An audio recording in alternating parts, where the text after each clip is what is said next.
getting to that He only bridge works with serious baseball players. to over here, which is high school. He only works with high school. Yes, we want he that only works with transition to be serious high school smooth. baseball players. What my program Only work really with built serious on high school players. is those high school players. There's a bridge into college. That's what my program really is built for.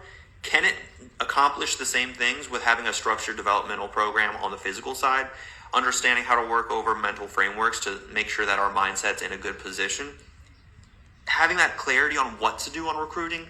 Because, like I said, in 8th grade, yes, it's a speed bump, but by sophomore year, it's going to be Mount Rushmore. Can we start taking action here and get the ball rolling?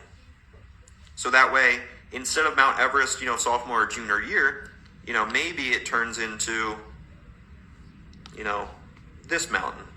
And that sounds like a little bit more attainable. So hopefully that makes sense. By the way, I love these diagrams on iPads. I don't know if you guys love them as much as I do, but I think it just helps me a ton because I'm a visual learner. A lot of my students are visual learners. That's why also inside my academy, all of my teaching style is visual. I'm never going to ask my students to read a book and they're going to all of a sudden get better. So Jay McCaffrey, that's what we're trying to avoid. I hear you. My son is a senior. Does he still have time? So Luis, unfortunately, this is kind of the stage where we're not really accepting in seniors right now just because it is very last minute. We have roughly a month and a half until graduation for most schools, most high schools. It's just going to be incredibly difficult. I'd say the right time was, of course, in the rear view mirror. I'm just going to leave it at that because I think a lot of high school baseball parents can relate. Waiting this long, it's unfortunate. And that's kind of where those opportunities feel. So if you're a parent, and not to use you as an example, Luis, or put you on the spotlight, right? But if you're in here, I don't want to necessarily apologize because what ultimately happened was there was a delay in some aspect in your high school baseball's journey, right? He's a senior now. Is it still too late? I'm guessing you're asking that basically, or do we still have time? Matt, I'm guessing you're asking that because he's probably uncommitted. He probably doesn't know if he's playing college baseball. So for the sophomore, or the parents of the sophomores that are out there, what can we learn from the parents of the freshmen? What can we learn, right? Because more than likely we can learn stuff from other people, just like the same way that when we tell our player, hey, instead of goofing off in the dugout, watch the other batters. Because let's say your son's right here and he gets 4 at-bats. Well, guess what? Batter number 2, 3, 4, 5, 6, 7, 8, and 9, right, have at-bats as well.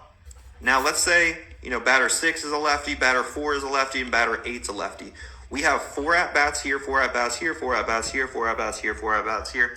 So that's 8, 16, is that 8, 16, 24. We have 24 at-bats in a game. We can learn from other people or how the pitcher is attacking, the other right-handed hitters, for example. We can understand, of course, with Luis's situation, what can we learn from other people's situations? Of course, what can you learn from my scars that I've created in the recruiting process? Because I made some, I don't want you to create your own as well. So, of course, if you're interested in working one-on-one with me, click the link down below. Schedule out that eligibility review, and we'll be able to get our process started. Thank you. He'll be young but super dedicated. I'm trying to push him with more tools on the toolbox for him. Of course, it has to be player driven. Of course, Jay McCaffrey. I think we all know that. June. Hey, June. I am a 2028 graduate, 15 years old, from South Korea. Let's go, June. I play shortstop as main and other infields. My right-handed. Okay, so let's do a player profile real quick since you guys love it. And we'll get this party started. I'm also gonna record these. Okay, June.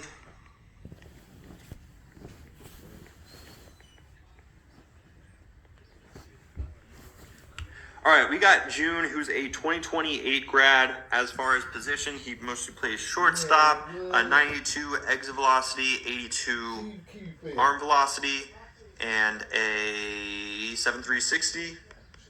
And then also you have your 30, which is a 411.